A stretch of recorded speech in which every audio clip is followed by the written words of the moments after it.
हरे कृष्णा।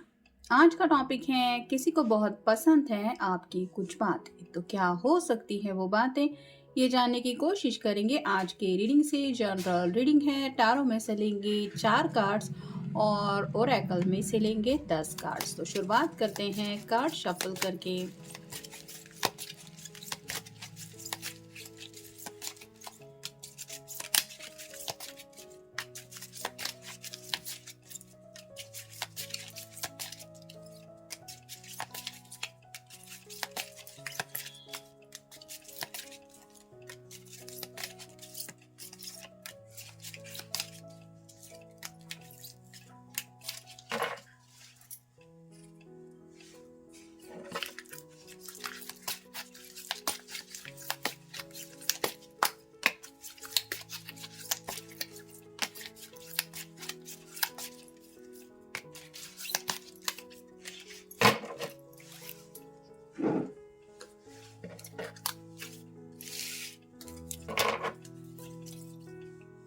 पहला जो कार्ड मिला है वो है 4 ऑफ वैंड्स का। तो ये शादी को लेके कार्ड होता है। तो ये पर्सन आपको मैरिज मटेरियल समझते हैं। मेल फीमेल जिनके लिए भी आप ये रीडिंग देख रहे हैं, उन्हें लगता है कि किसी के साथ अगर वो घर बसाना चाहते हैं तो वो है सिर्फ आप।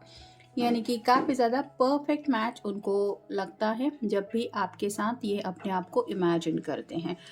तो ऑब्वियसली आपके अंदर उनको लगता है कि वो सब खूबियाँ उनको मिल गई है जो भी कभी इन्होंने चाही थी कि काश ऐसा पर्सन मुझे मिल जाए। फिर है द डेविल, कैप्रिकॉन का कार्ड है। काफ़ी ज़्यादा अट्रैक्शन लेवल स्ट्रॉन्ग है आप दोनों के बीच में, यानी कि लव एट फर्स्ट साइट ऐसा भी हुआ हो सकता है, या फिर आपके पर्सन सीक्रेटली आपसे काफ़ी ज़्यादा कनेक्ट हो चुके हैं ऑलरेडी। आपके बारे में काफ़ी ज़्यादा, जैसा कि पहले ही कार्ड हमने देखा, ख्वाब ये बुन चुके हैं।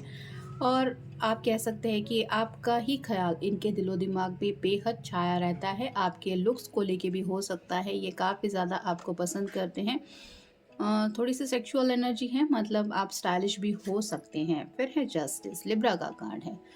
तो यहाँ पे भी तराजू है जो रिप्रेजेंट करता है बैलेंस को। तो इनको लगता है आप इनके लिए परफेक्ट मैच तो है ही, लेकिन आपके साथ सूझबूझ भी बहुत अच्छी है। मतलब आपका बात करने का अंदाज भी इनको पसंद है, क्योंकि यहाँ पे सॉर्ड है।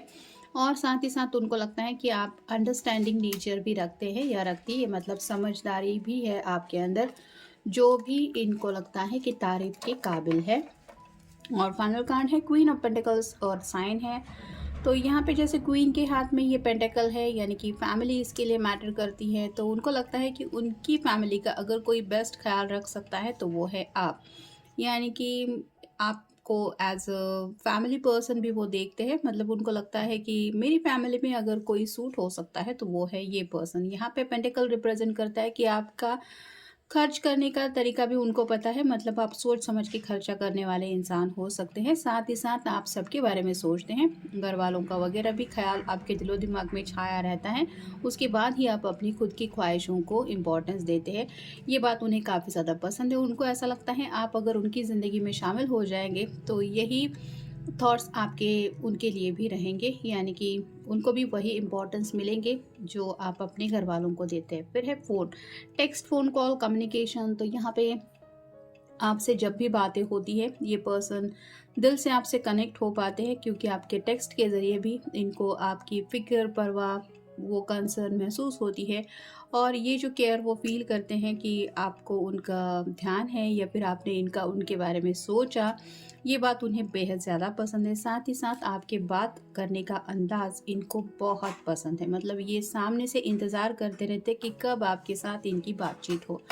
फिर है मेडिसिन, सिक फिजिकल बॉडी। तो कहीं ना कहीं ये पर्सन जब बीमार थे, या फिर हो सकता है पास में ऐसा कुछ इंसिडेंस हुआ था जब इनकी थोड़ी सी तबीयत ठीक नहीं थी, या फिर इनके घर में शायद किसी के कुछ हालात ठीक नहीं थे, तो आपने जिस तरह से भी उनके लिए कुछ सजेस्ट किया या फिर जो फ़िक्र बताई कि ऐसा ख्याल रखो, या फिर आपने प्रार्थनाएं वगैरह भी उनके लिए की, वो भी इन्होंने याद रखी। और उनको लगता है कि आप बहुत अच्छी सूझबूझ रखते हैं। फिर है मास्क, हाइडिंग समथिंग, फेकिंग। तो यहाँ पे मास्क की बात आ रही है तो उनको लग रहा है कि काफ़ी कुछ है क्योंकि डेविल का कार्ड भी हमें मिला है। लेकिन आप अपने जज़्बात उनसे थोड़ा-सा हाइड करने की कोशिश करते हैं, लेकिन जैसे आँखों के ऊपर भी अगर कोई ये मास्क पहन ले फिर भी आँखें तो अपने दिल का सच बता ही देती हैं। वैसे ही हो सकता है आपकी बातों से ये समझ चुके हैं कि आपके दिल में उनके लिए क्या जज़्बात हैं, और जो भी छोटा-मोटा झूठ आपने इनसे बोला है कि नहीं मेरे दिल में तुम्हारे लिए ऐसा कुछ नहीं है, या फिर जो भी अपने जज़्बात छुपाने के लिए आप कोशिश करते रहते हैं, उसको लेके भी ये आपको बहुत ज़्यादा पसंद करते हैं। फिर है लीप, चेंजिंग, रिलीज़, फॉल्स, तो यहाँ पे लीप ऑफ फेथ तो है ही, यानी कि उम्मीद की एक किरण उन्हें हमेशा आपकी बातों से मिलती हैं, और कहीं न कहीं जैसे आप बदलाव को बहुत ज़्यादा एक्सेप्ट करते हैं। मतलब कुछ लोग अपने जज़्बात रिवील नहीं कर पाते, वैसा ही शायद आपका नेचर हो सकता है। लेकिन कहीं न कहीं सामने वाला पर्सन अगर आपसे मिलने के लिए आ रहा है और अचानक से कुछ बातें वो बोल रहा है कि नहीं मैं नहीं मिल सकता, तो आप उनसे नाराज़ नहीं होते, या फिर उस बदलाव को, उस चेंज को भी एक्सेप्ट करते हैं कि चलो कोई बात नहीं, कुछ हो गए प्रॉब्लम, कुछ मसले, जैसे कि यहाँ पे भी अंडरस्टैंडिंग को लेके ही बात आ रही है। फिर है रोज़, रोमांटिक गेस्चर, इंटीमेसी, स्वीट, तो उनको लगता है आप हद से ज़्यादा स्वीट पर्सन है, यानी कि उन्हें हद से ज़्यादा आपके ऊपर प्यार आता है क्योंकि आप है ये बहुत ज़्यादा प्यारे पर्सन। साथ ही साथ रोमांटिक ख्याल भी आपको लेके उनके दिलो-दिमाग में इसी वजह से छा जाते हैं, और जो भी आपका रोमांटिक गेस्चर सेंड करने का तरीका है, मतलब हे, हेलो, ऐसे जैसे भी आप उनसे कम्युनिकेट करते हैं, उससे ये समझ जाते हैं कि आपके दिल में उनको लेके कितनी ज़्यादा फीलिंग्स है। लेकिन आप ऊपर से दिखावा करने की कोशिश करते हैं कि बात को आप ईज़िली हैंडल कर पाएँ। लेकिन आपकी एक सिंपल हाँ, हेलो से भी ये पर्सन काफ़ी ज़्यादा एक्साइटेड हो जाते हैं, इतना उनके दिलो-दिमाग पे आपको लेके खुमार छाया रहता है। फिर है मनी, फाइनेंस, वेल्थ, स्पेंडिंग, जैसा कि मैंने कहा क्वीन ऑफ पेंटिकल का कार्ड ऑलरेडी मिल चुका है, तो पैसों को लेके भी आपकी सूझबूझ काफ़ी ज़्यादा अच्छी है। आप फिज़ूल के पैसे खर्च नहीं करते, या फिर ऐसे नहीं है कि बेवजह किसी को प्रॉब्लम में डालें। फिर है rocket, fast, quick, starting something new, तो आपके दिलो दिमाग में आइडिया एक के बाद एक आती रहती है और अब उनके ऊपर काम करने को भी तैयार रहते हैं, यानी कि काफ़ी ज़्यादा फास्ट पर्सन हैं आप। पेंडिंग इश्यूज आप नहीं रखते, आपके दिलो दिमाग में आइडिया आया नहीं कि आप उसके ऊपर काम करना शुरू कर देते हैं, क्योंकि आपको ज़िंदगी में आगे बढ़ने के लिए रुकना पसंद नहीं है। वेट एंड वॉच की एनर्जी में ज़्यादा आप रहते नहीं, मतलब क्विक फास्ट डिसीजन होते हैं आपके। जैसे इस पर्सन को भी अगर आपने कुछ पूछा है तो आप उनसे भी यही उम्मीद करते हैं कि बस अब अगर ठान लिया है तो आगे बढ़ना है।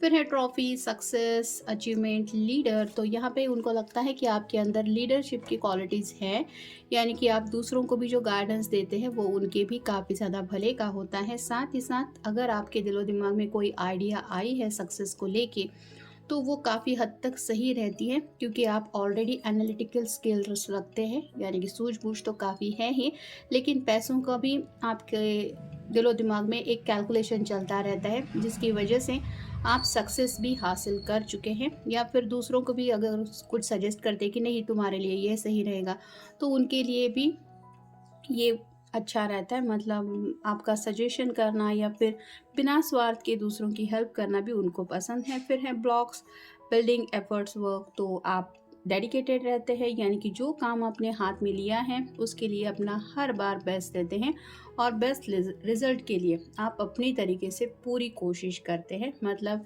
पीछे हटने वाले इंसानों में से आप हैं नहीं। और फाइनल कार्ड है hat, mysterious, hiding out, low profile, तो यहाँ पे जैसे मिस्टीरियस हैं तो वो और ज़्यादा आपको जानना चाहते हैं। शायद आपको जब भी मिलते हैं तो आपको बहुत ज़्यादा ये सवाल जवाबों से घेर लेते हैं, और ये इसलिए होता है क्योंकि उनके दिल में काफ़ी ज़्यादा क्यूरियोसिटी है, वो और भी ज़्यादा आपके करीब आना चाहते हैं, इसलिए आपको लेके उनका दिल सोचता रहता है, और जो भी उनके सवाल होते हैं वो उनके जवाब जानने में इंटरेस्टेड रहते हैं, ताकि वो एज सुन एज पॉसिबल आपको अच्छी तरीके से जान पाए और आपके और करीब आ पाए। लेकिन आपका जो नेचर है वो मिस्टीरियस रहता है, मतलब आप उनसे ऐसी बातें करते हैं या करती है जिनको सुन के ये और भी ज़्यादा आपके बारे में सोचने लगते हैं। तो इस तरह की मिस्टीरियस एनर्जी है, और क्यूरियोसिटी आप बनाए रखते हैं, यानी कि सामने वाले पर्सन को भी आप मजबूर कर देते हैं कि तुम्हें जानना है ना मेरे बारे में, तो फिर सोचो मुझे क्या पसंद है, या फिर मैं क्या चाहता हूँ या क्या चाहती हूँ। तो ये जो आपका अंदाज़ है